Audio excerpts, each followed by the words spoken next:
Alright, good afternoon, folks, and welcome back to Wilderness Wargaming for part 2 of the series on the Sisters of Battle and how to start a Warhammer army.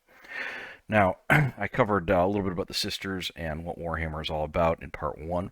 In this section, I'm going to cover what the Sisters army is like in a little bit more detail, specifically about how they play on the tabletop, and I'm going to do that as a casual player, not so much from the competitive, although I will cite some of that for completeness.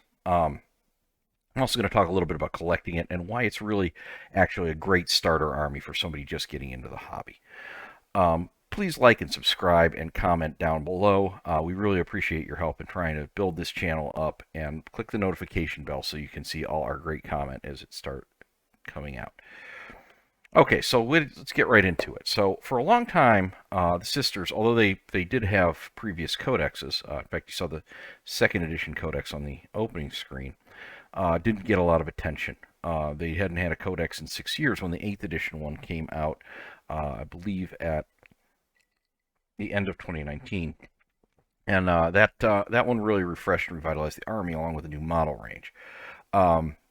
It's a great book. It was right when I was first getting back into the hobby, and I was very excited for it. It was very good timing for me because my re-entry was based mostly on my Craft Worlds and Drukhari armies, which were very out of date and elderly. And I really did want an Imperium faction to play. So that was pretty great. Took about a year, and the 9th edition codex came out. Now, the 8th edition codex had been, for all intents and purposes, a proto-9th edition one. It was the last one of 8th, and it was pretty up to date, so that put them in a strong place coming in. But then the 9th edition one came along. Now, the 8th edition one did remove a few things, mostly weapons options for things like the canonists, their captain figure, and other characters.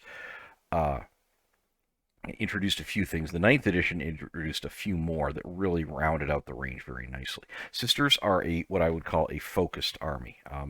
They don't have as wide of a range of different capabilities as armies like Craft Worlds Eldar or Drukhari or Space Marines, of course, or Chaos Marines, but they're much broader in scope, though, than very narrow ones such as Harlequins or the Imperial or Chaos Knights or even the Custodes. But that's very helpful for a new player because the army plays pretty consistently across all of its sub-factions, and it makes it easy to understand what you're going to do. Now, some things that are also not there yet is there are no flyers, there are no Lords of War, and there are no Forge World models.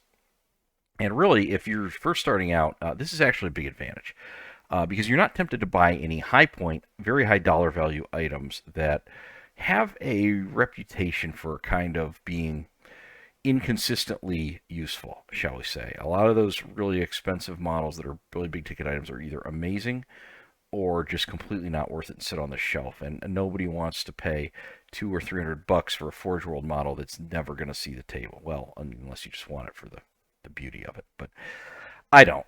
So I consider that an advantage in getting it started. Now, in Arcs of Omen, I would say that they have suffered a little bit because they lost the special Armor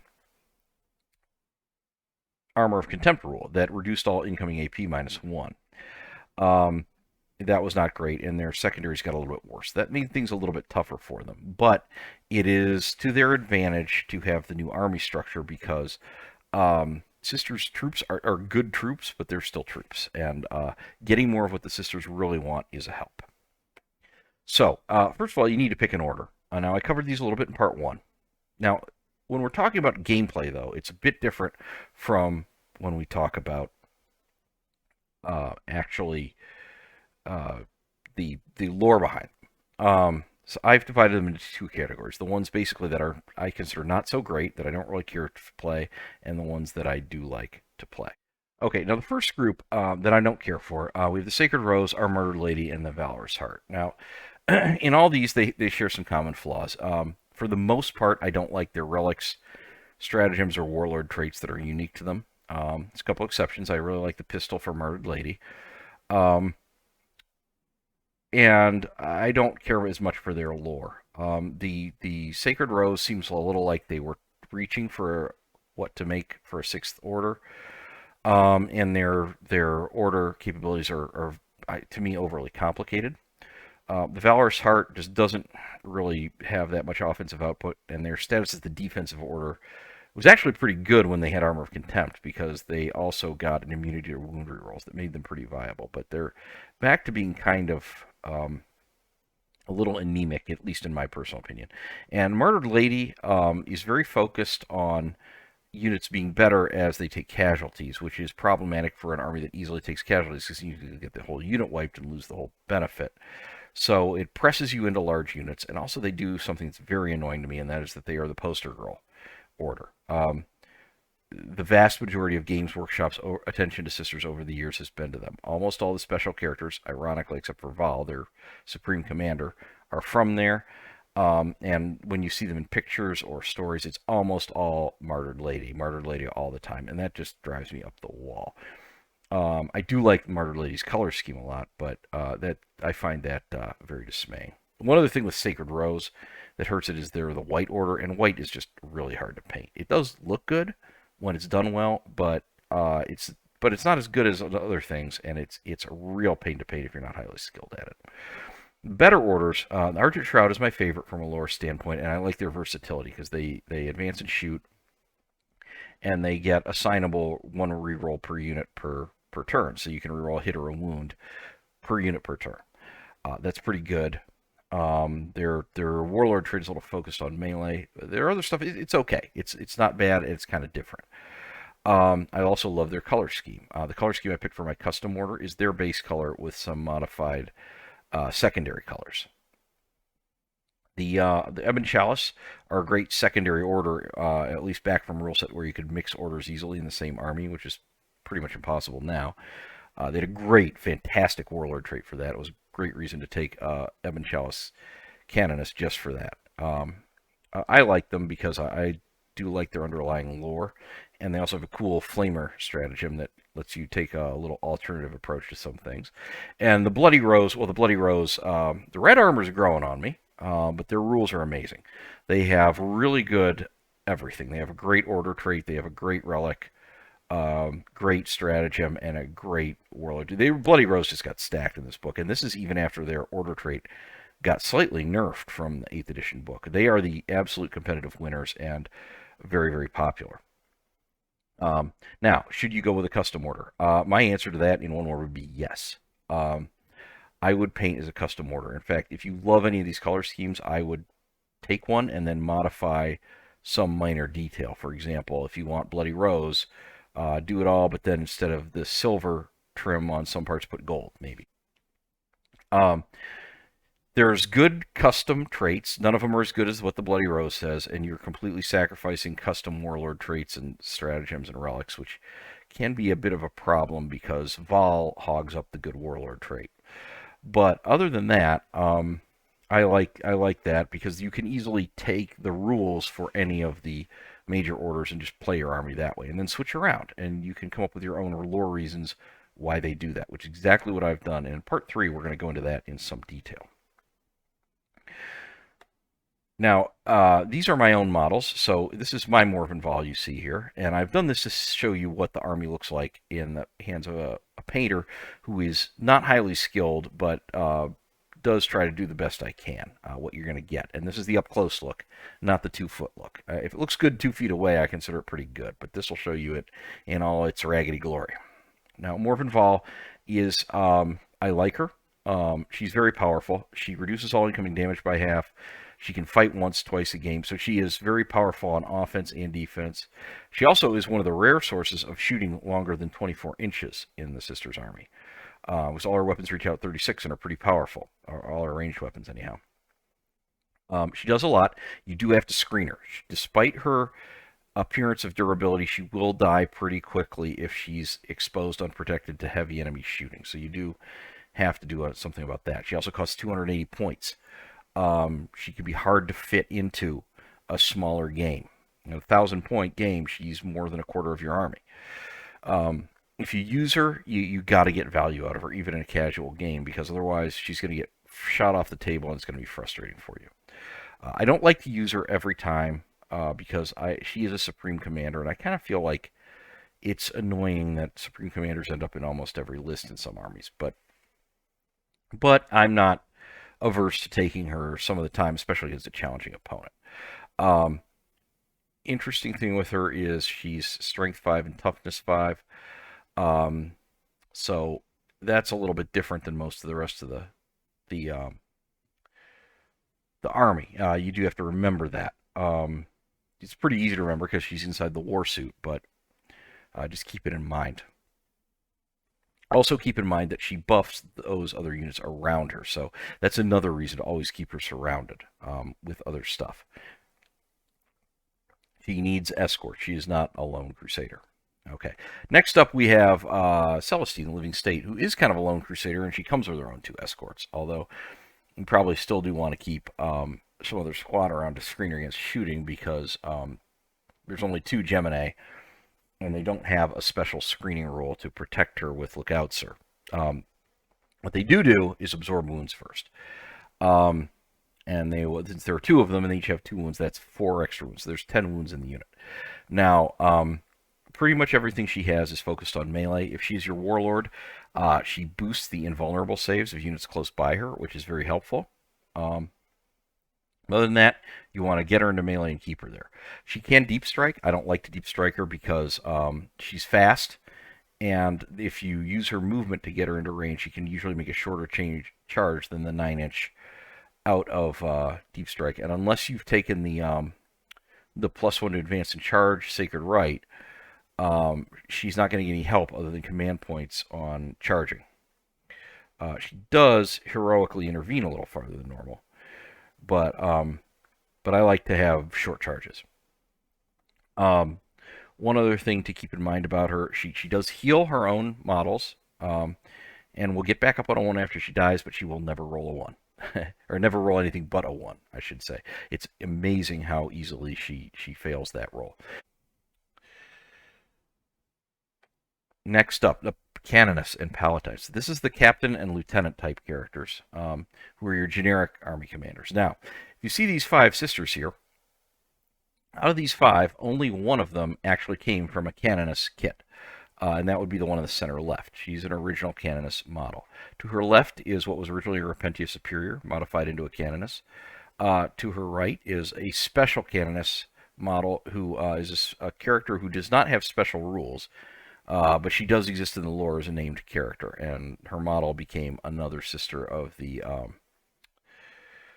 Order of the Silver Chalice, my custom order. To her right, the second from the right, is what was a Sister Superior and was modified with a special backpack to be a Canonist, so I needed another one.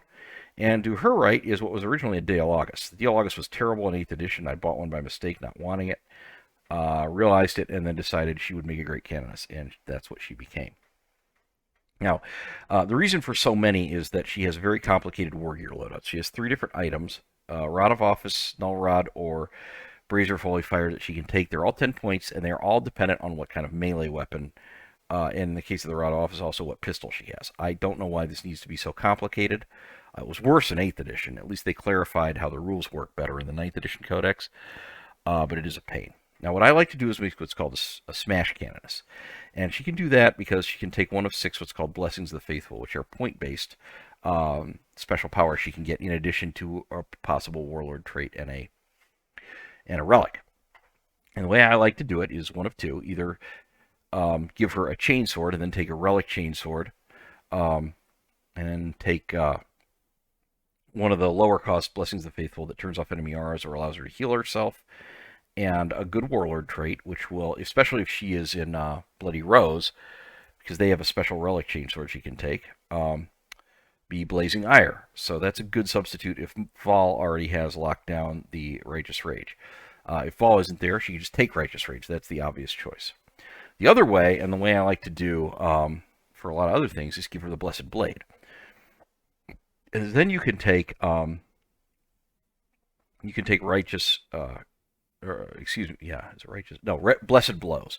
And that one's a little more expensive at 25 points, but it boosts the strength and damage of the weapon by 1. And that gives you a strength 6, AP -3, damage 3, Blessed Blade. And then you can take either the full reroll Righteous Rage trait, or if you have Vol, or if you're or can't otherwise, if you're Argent Shroud, you can take you automatically get one free reroll per turn, or you can do some other things. But then you can take a relic called the Mantle of Ophelia, and that turns all incoming damage she takes to 1. Not reduces it by 1, to 1. So she gets hit by a las cannon, multi-melta, dark lance, whatever. She takes 1 damage if she fails her save, and that is really pretty great. That can be incredibly frustrating for the enemy to deal with, and she's already also getting a lot of offensive outputs. If you were to do that, say, in Bloody Rose, you'd have her doing that, and also she'd be at 5 attacks on the charge with that Blessed Blade. Now, you could also take the self-healing trait along with this and also have her healing herself, and that would make her unbelievably annoying to deal with. I haven't tried that yet, but I might try it out soon. The Palatine, who's not pictured here, but is very similar, carries a power sword and a plasma pistol or a bolt pistol. That's it. She can have all the blessings. She can have all the warlord traits and relics, except that she can't have that Mantle of Ophelia relic that I just mentioned. For some reason, that one is restricted to canonists only. But you can make a Smash Palatine too if you want to. Big difference between the two is Palatine is slightly cheaper and causes nearby units to reroll wound rolls of 1 rather than hit rolls of 1. Now, if you're playing a lot of enemy leagues of Votann, keep that in mind. The Palatine is really not going to get any value. If you're going to a tournament, though, don't be afraid to take her if she's going to fit into your list, because you won't be playing all Votann all the time. Next up, okay, we have Ephrael Stern. She's a special character who's kind of a special agent sister. And her big thing is she shoots out mortal wounds at the start of the shooting phase in a pseudo-psychic attack. You can read the rules.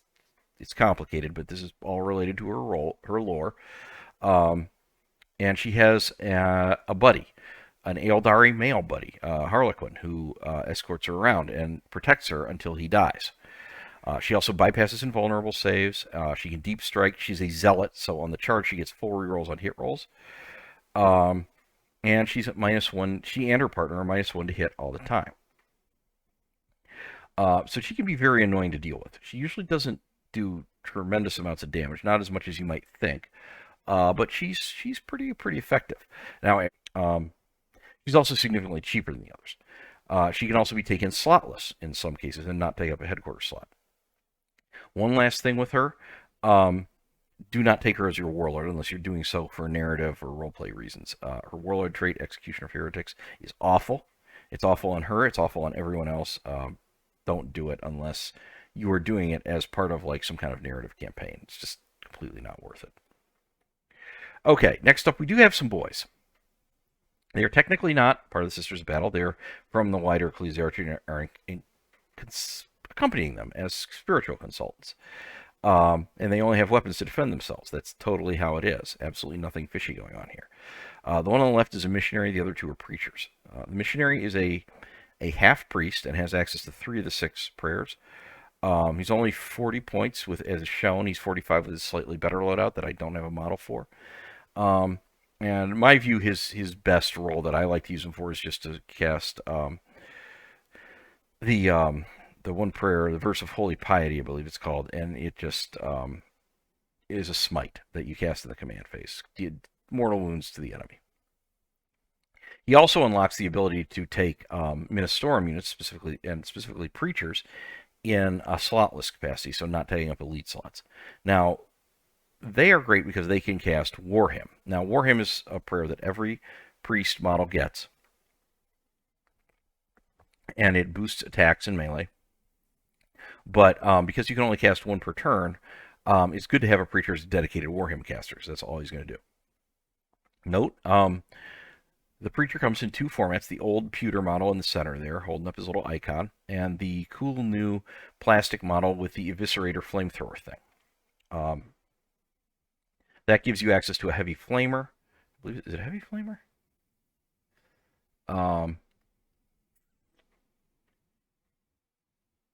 Yeah, it's functionally a flamer, not a heavy flamer. Strength 5. And an eviscerator. Costs 5 extra points. He also, as you will notice, comes with a larger base. So the listed base size for preachers is 25 millimeters. He has a large one. Just be aware of that going to events, because that is what the model is supplied with, and he comes as a model with a legal weapons combo. He should be legal, but some pedant really could could make an argument out of it, I suppose. I don't know for sure. I think that would be frowned upon by most judges, but I can't say for sure. Either way, just be cognizant of that issue. I do like to take these guys along. They're a great way to fill the last few points, and they are very, very good with Repentia and other melee units as a way to get more attacks out of them. Also note they are all zealots. Morvenval, or not Morvenval, Ephrael Stern was as well. So they can also, if they're accompanying Repentia or something like that, they can also reroll all their attacks on the charge. Now, these are the girls. These are the sisters models. And you can make 4 different kinds of squads from them. And this is where the key to why this is a great army to start collecting with comes in. Because you have superiors in the upper left. Below them, you have Simulacra. To the right, you have the heavy weapons with the Multi-Melta, Heavy Bolter, Heavy Flamer, and then the Armorium Cherub, which I'll explain in a second. And down to the bottom left, you have the specials, Melta Gun, Storm Bolter, and Flamer, and then the basic Sister with Bolter, bottom right. Now, this is what you can do with them. You can make a basic Sisters squad of between 5 and 20 members that can have up to 4 special weapons, up to 2 of which can be heavies. And those numbers vary a bit based on how many models are actually in it. That's at a full 20. You can make a Dominion squad with up to 4 of the specials, a Retributor squad with up to 4 of the heavies, or a Celestian squad which has slightly improved statistics and can have 1 of each and is limited to 10 members. It's basically super duper version of the original troops. Now this is great because these all come in only 2 boxes. And you can swap models around as you change lists, pretty much as you please. The sisters can fill in almost any squad. The only thing you really can't do is put the heavies into a Dominion squad or the specials into a Retributor squad. But other than that, you're not stuck with models that are very similar to another squad, but you can't swap out. For example, if you're playing Chaos Marines, if you're playing have an Obliterator squad, or I'm sorry, not Obliterator, Havoc squad, they're heavy weapons, you can't swap that heavy weapon into the heavy weapon slot in a regular troop squad because he has a different base size. You can do all that stuff with these sisters. They swap around very, very easily, and that makes collecting easier and cheaper option. You can also easily modify them. You don't have to build the Simulacra, and I would advise not building more than 2 or 3 of these right now, because I don't think they're very good. You can pretty easily not build the squad leader, make an extra sister if you have an extra box. Or you can take the squad leader and modify her into a canoness or something like that, if you want to, like I did. The only thing to be really cognizant of with these girls is that the Multi-Meltas only come in the heavy weapons box that has 5 sisters. The regular squad box that has 10 sisters doesn't have the Multi-Melta. It has examples of both of the other 2 heavies. But if you want to not buy 6 boxes of Retributors in order to max out the number of sisters with Multi-Meltas you can put in Retributor squads, you're going to have to find a way to slap one together some other way. Fortunately, the Heavy Flamer looks a lot like a Multi-Melta, so it's not too hard to slap one together. If you look at their statistics, now do note the Celestian squad has slightly better stats. The Celestian squad is a weapon skill 3, so they hit a little better in melee and have more attacks.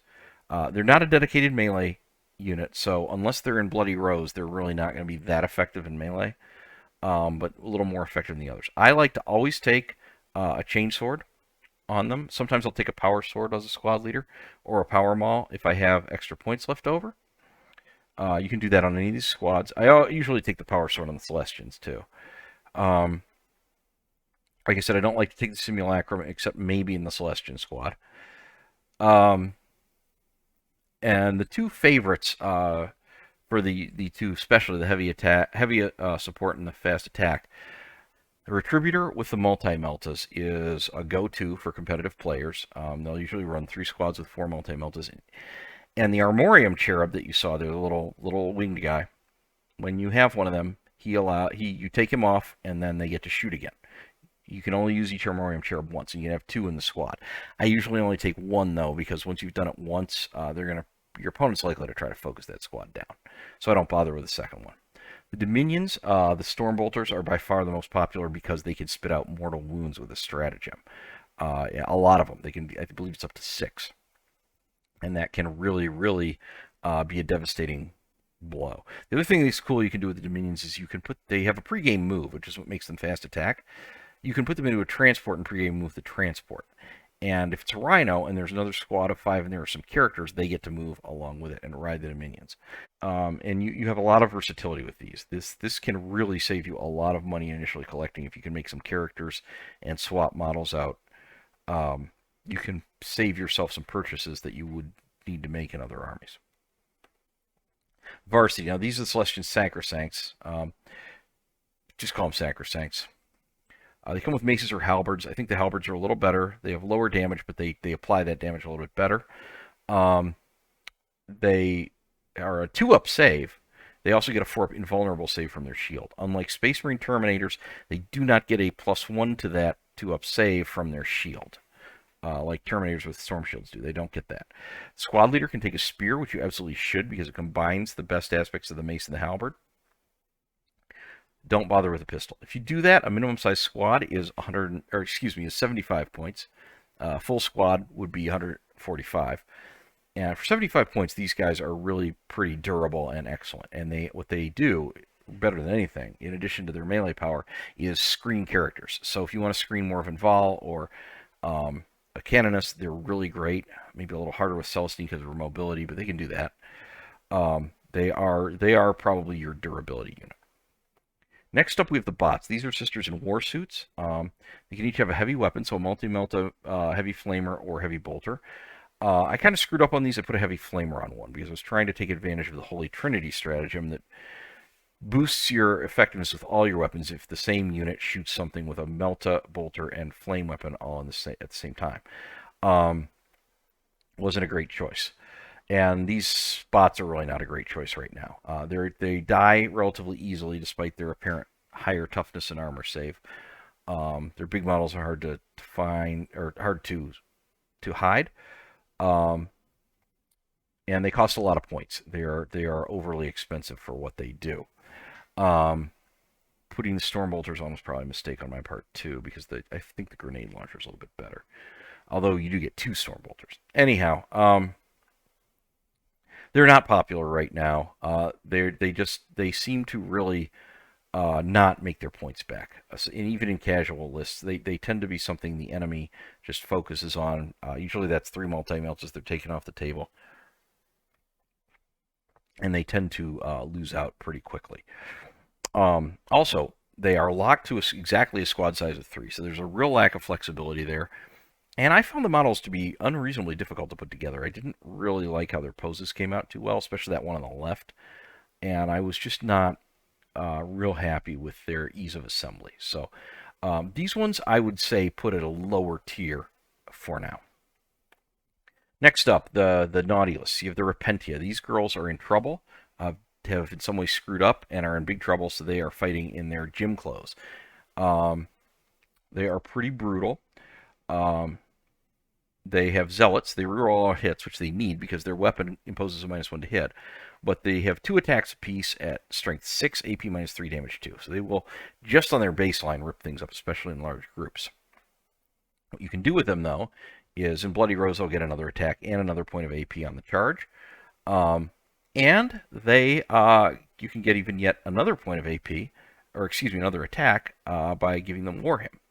So that's pretty great. That's a lot of attacks from a large squad. They have some good stratagems. They can fight when they die with the stratagem. And they're very effective. They're a real mainstay.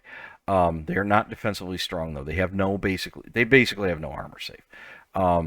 But you can use the Dogmata, the priestess down there, who can cast the invulnerable save boosting prayer, and could also have the warlord trait that boosts invulnerable saves around her if you don't have Celestine as your warlord. And get that to a 4-up invuln save. And they also have a 5-up weapon, Wound Shrug. The Dogmata, in addition to the ability to carry around warlord traits and say prayers like that, she's pretty good in melee, and I like to give her the Sigil Ecclesiasticus to give her an extra prayer. So she can pick from that prayer I just mentioned, War Hymn to give them their extra attack if you don't have a preacher nearby, or the Psalm of Righteous Smiting, so she can really whack things with that mace of hers. At 65 points, she's the most expensive priestess, but is also the most powerful. And then there is the Repentia Superior, the girl with the whip there to the left. And ostensibly, she should be the one driving the Repentia around. Now, she can really, really boost their charge abilities to very effective heights and gives them a +1 to wound, which is great. The problem is that she has to designate a Repentia squad during the command phase for the charge ability. And if you're getting out of a transport or coming in from strategic reserves, the command phase is already passed. So unless they get to do it on a subsequent turn, it's not going to help much. She's not all that popular, but if you're starting on the table, she can be pretty good. She won't do a ton of damage herself, and she's not actually part of the squad. She has to make her own separate charge rolls to stay near them. That's another potential liability, because she does not get her own bonuses to charge. She also comes 1 to a box. Although Repentia come in squads of up to 10, there's only 9 in a box, and they get a superior. But that is another element of versatility of the army. You can easily take the Repentia Superior and make her into a Canoness, a Palatine, maybe even a Priestess, whatever you need. So if you're getting a lot of Repentia, you're going to get bonus sisters out of there, even if you're not making a whole bunch of extra Repentia Superiors. I've not been using her as much lately. I've tried her a few times, and I haven't been able to quite make her work, but I think there is a role for her. Next up, we have what I call the Attention Seekers, the Flying Sisters. I call them that because they were what first called my attention to this army when it first came out in 2nd edition. Seraphim are dual pistol girls. You can have up to 10 of them. Up to 2 can have a pair of special pistols, Inferno pistols, which you shouldn't take because when they come in from deep strike, they're going to be out of range every time, and they have no way to extend the range. Or hand flamers, which you should take because that's not true of them. They have a stratagem called Deadly Descent that allows them to shoot twice when they come in from deep strike. So they fire immediately and they fire again in the shooting phase. It used to be in 8th edition that did extend the range of the Inferno pistols and made them useful, but that is not the case anymore. The squad leader can have a sword, which you shouldn't bother with, and a plasma pistol, which you should bother with, because it gives them a little bit more power. Overall, they're a great backline objective jumper, and overall, I think pretty good for jumping in behind opponents because they come in small squads. You get a lot of shots out of them, and they don't need to worry about charging. So the 9-inch charge is not an issue. The Zephyrim squad can do all that. They all have power swords instead of one of the pistols. They don't come with any special pistols or weapons, other than the squad leader can take a plasma pistol. And here you shouldn't bother with it because they're not there to shoot, they're there to charge. They can also take that pennant that you see, and that gives them and any unit within 6 inches a reroll to charge. And these guys are a real mainstay right now. They are very, very effective. They have a lot of attacks with power swords, high armor penetration, very effective. I almost, for the same reason I want to start Celestine on the board, I almost want to start these on the board, if you can effectively hide them. Or if you're going first, because they can move that 12 inches and then still get a charge off. And then they get a free reroll. Now, and they can assist another unit with a free reroll if it's close enough. Now, one thing to keep in mind is when you bring them in, say from Deep Strike, that especially if you have the +1 to advance and charge Sacred Rite going on, that's going to make a pretty reliable charge with the free reroll. If you have Celestine with them, though, remember, she is not going to get the reroll. She'll have to spend a command point. She does not have core, and it only works on core units. So don't make that mistake. Also, with both of these units have Angelic Visage. So they automatically have a +1 to their invulnerable save. It's a 5-up for them, not a 6-up. And that means they only need one more buff from a Warlord Trader of Prayer to get to that juicy 4-up. So they can be surprisingly durable. I like them both, and I really think that they also are very characterful units. You want some of these in your army because these are kind of iconic Sisters units, the ability to fly out around on the Angel Wings. They also, once again, both of them, you make them out of the same box, so you can mix and match with later boxes. If you have a squad of each and then you're buying a third box, you can make both squads a little bigger by mixing and matching just which set of wings you go on the back. In fact, if you magnetize the wings, you could probably, and one of the weapon arms, you could probably mix and match the same models if you really wanted to.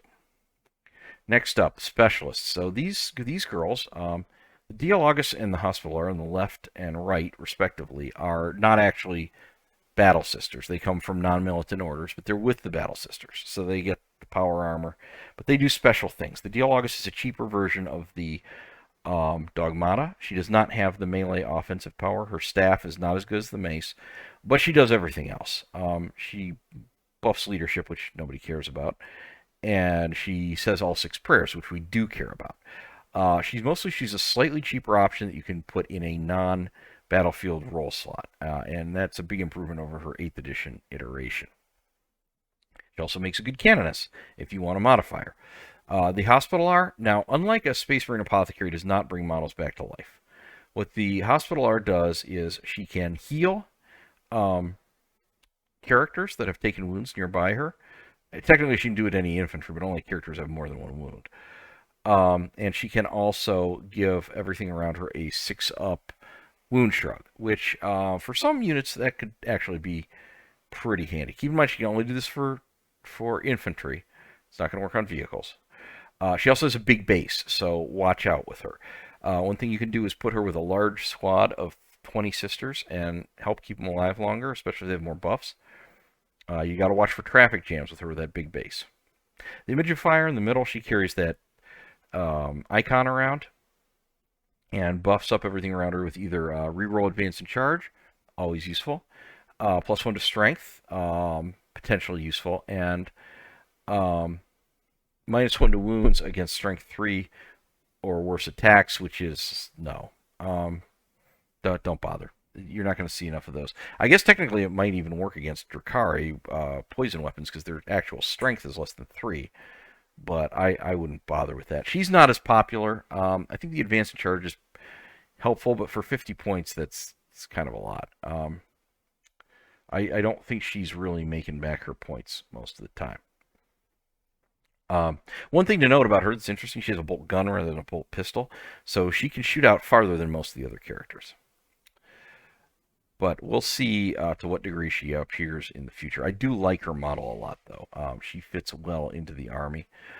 She could also be modified into a priest, probably, with a little bit of work. Or, if you wanted one, you could also potentially make a simulacrum into one of her with, again, a little bit of work. And then the rides. So we have the 2 tanks up here, the Exorcist and the Castigator. It offends me that the Exorcist is a tank. It's a direct fire, not an indirect fire artillery. It's a direct fire missile tank with a heavy bolter as well. It can shoot indirect fire, but don't do it. It costs too many command points, and it's not very effective. But it gets a lot of shots with those rockets, and it can have even more with the cheaper rockets. They're just not as effective.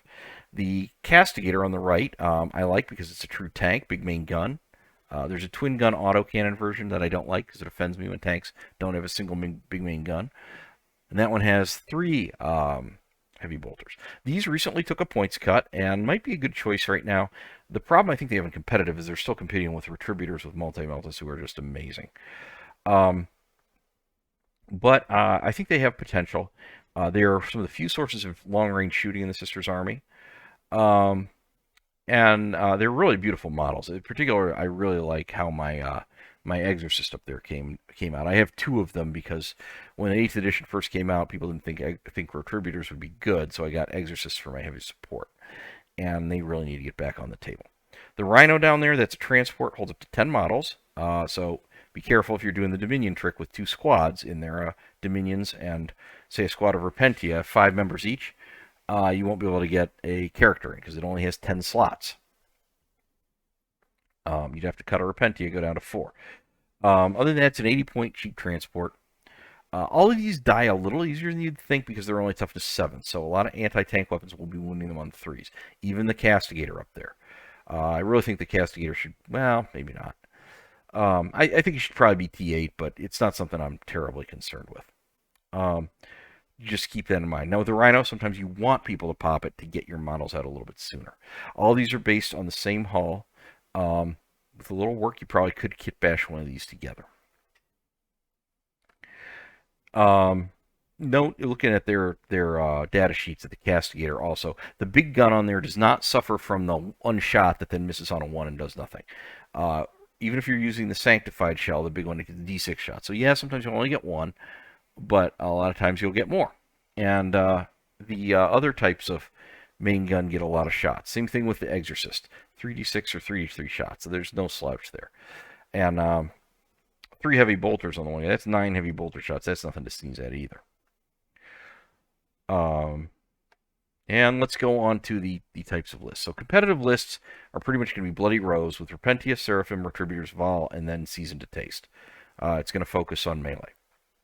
If you want to play a more traditional battalion-style list, Canonist, Celestine, 3 troops, and then you're probably going to have some vehicles, a mix of some of that stuff from competitive, and then some of the lesser seen stuff. This is the most versatile kind of list. This is until we got to Arcs of Omen. This is kind of what you saw: the Canonist, Celestine, this battalion-style list with the competitive stuff mixed in, and then that was pretty much it. Without the troop squads, you're lacking in the competitive list in OBSEC. That's the thing that the battalion style really has going for it. The battalion style is more like what you're going to do in a friendly game. And this kind of list lends itself to easy collecting because you can take much better advantage of that model commonality in the troop boxes and the Seraphim Zephyrim boxes, and even with the how you can make canonesses or palatines out of other models the more you have the regular sister types in your list. Patrol Post Vanguard is kind of obsolete. That's from back when, really before the Nephilim rule set that preceded the current one, when you had more starting command points. This one is very similar to the battalion, except you're getting more elites and you only need 1 troop squad. Now, you can do these in a couple of ways. You could do the if you want themes beyond just a mix of the good units or the units you like. You can do robots. If you get Val and a whole bunch of the war suits, like 9 of them, 3x3, and mortifiers, which are a unit I haven't shown you. It's a heavy support walker unit. It's also a big robot. You could do a robot themed one. I've seen one of those competitively. I've never seen anybody actually do it. I wouldn't, because I don't like mortifiers and I don't like putting together war suits. But it could be a thing, especially if Armor of Contempt or anything like it ever comes back, because that would really help those models out. You could try to do a Mortal Wound themed one with the Inquisitor Priest for their Smite-like. The Inquisitor is a Psyker that's not part of this, but you could bring their Imperial agents. The Dominions to shoot out the Mortal Wounds from the Stormbolters. And then Ephrael Stern, she shoots out Mortal Wounds. And then probably any other sources of Mortal Wounds you can fish for. Probably some Mortal Wounds on some Warlord traits out there somewhere that you could use. And the last one, specialty that I have tried, is the single big 20-member troop squad that is buffed up to make it tougher and harder to deal with and improve its shooting. Big problem with this one is that it results in traffic jams. This is best, I think, when you can do the single troop squad. So it would work in Arcs of Omen because you don't have to have a bunch of troop squads. But you need to be real cognizant of how much terrain you're going to be dealing with because it can be hard to keep everything positioned to keep this big squad buffed up. And it can be a lot of resources in Toughness 3 1 wound models that are still fundamentally not that hard to kill. And also your buffs are going to decrease in effectiveness as they start to die. Now, the list, this is an example, though, of a list that would be good to take to the hobby store and you could take against any opponent. And that does take advantage of having available sisters of different kinds that you can mix and match. This one is based on my desire to get my cool vehicles on the table. It's good enough that I could play against a tough opponent with it, and it might not win, but I could really deal out some damage because it's doing something a little different than what you expect out of sisters. So there's an element of surprise here. But also, it still mixes in a lot of the cool stuff. So to start off with the headquarters, we have the Canoness as the Warlord, and she is the Smash Canoness with the Mantle of Affiliate I discussed to keep damage down to 1 and dish out punishment with the Rapturous Blows. Ephrael Stern and Kynagle, they could be either the assassin coming in from the rear or coming up with the troops being screened and getting into the enemy. And the missionary, and his whole job is the Blazing Piety. Sorry, it wasn't Holy Piety I said earlier, it's Blazing Piety. And that's his job, just fling mortal wounds out there with that, or else put Warhim on and buff up the melee units. Then we have the Celestian Sacrosancts. There are 6. There's 1 extra in that squad because I'm balancing out the points from the Repentia to get even 5s. And their job is to bodyguard the Canoness, keep her alive, and possibly Ephrael as well. The Dogmata, she is there to buff up the Repentia or the Sacrosancts and do some melee damage.